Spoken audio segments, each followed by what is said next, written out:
Hello दोस्तों, हमारी आज की इस कहानी का नाम है नौकरी करने वाली बहू। शाम के 7 बज चुके थे। काम की थकान आस्था के चेहरे पर साफ झलक रही थी। वह ऑफिस से निकलकर तेजी से घर की ओर बढ़ी, लेकिन मन में हलचल थी। आज भी घर पहुंचते ही वही ताने सुनने पड़ेंगे। बहू, घर संभालने का समय नहीं है तुम्हारे पास। नौकरी ही करनी थी तो शादी क्यों की। दरवाजा खोलते ही सास की कड़क आवाज सुनाई दी। बहू, इतनी देर कैसे हो गई? तुम्हें पता है ना, मुझे समय पर चाय चाहिए। आस्था ने धीरे से सिर झुकाया और बिना कुछ कहे किचन में चली गई। उसका पति विवेक भी वहीं था, लेकिन वह हमेशा की तरह चुप था। आस्था को अब इस चुप्पी की आदत हो गई थी। रात को खाने के दौरान उसकी सास फिर बोली, तुम्हारी सहेलियां भी काम करती है, लेकिन घर भी संभालती है। तुमसे क्यों नहीं होता? आस्था को लगा जैसे उसका अस्तित्व केवल बहू तक ही सीमित कर दिया गया हो। उसने गहरी सांस ली, लेकिन कुछ नहीं कहा। अगली सुबह आस्था जब ऑफिस गई तो उसे एक बड़ी खुशखबरी मिली। उसकी मेहनत को देखते हुए कंपनी ने उसे यूएस में 3 महीने की ट्रेनिंग के लिए चुन लिया था। यह उसके करियर को अच्छा बनाने के लिए बहुत बड़ा अवसर था, लेकिन घर पर यह खबर कैसे दी जाए, यह सोचकर ही उसका सिर दर्द करने लगा।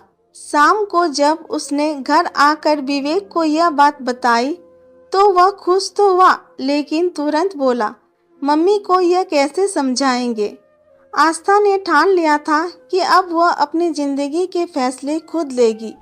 रात को खाने के बाद उसने हिम्मत जुटाकर कहा, माँ जी, मुझे कंपनी की तरफ से 3 महीने की ट्रेनिंग के लिए अमेरिका जाना होगा। यह बात सुनकर उसकी सास तुरंत भड़क उठी। तुम इस घर की बहू हो और बहू का काम घर संभालना होता है, बाहर भटकना नहीं।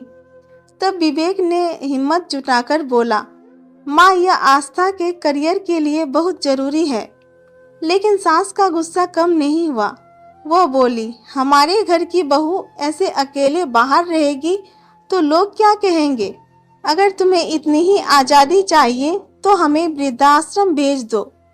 अपनी सासू माँ की बात सुनकर आस्था को बहुत तकलीफ हुई, लेकिन उसने किसी तरह खुद को संभाला। तभी दरवाजे की घंटी बजी। दरवाजा खोला तो सामने आस्था की ननद निधि खड़ी थी। उसकी आंखों में आंसू थे। क्या हुआ निधि? सासू माँ ने घबराते हुए पूछा। तब निधि फूट फूट कर रोने लगी। माँ, मेरे ससुराल वालों ने मुझे घर से निकाल दिया क्योंकि मैं नौकरी छोड़ना नहीं चाहती थी। उन्हें बहू चाहिए, लेकिन आत्मनिर्भर नहीं। यह सुनकर सास का चेहरा सफ़ेद पड़ गया। अपनी बेटी की तकलीफ को देखकर उन्होंने पहली बार गहराई से सोचा। फिर कुछ देर की खामोशी के बाद उन्होंने आस्था की ओर देखा और नरम आवाज में कहा, बहू, तुम अपनी नौकरी पर ध्यान दो।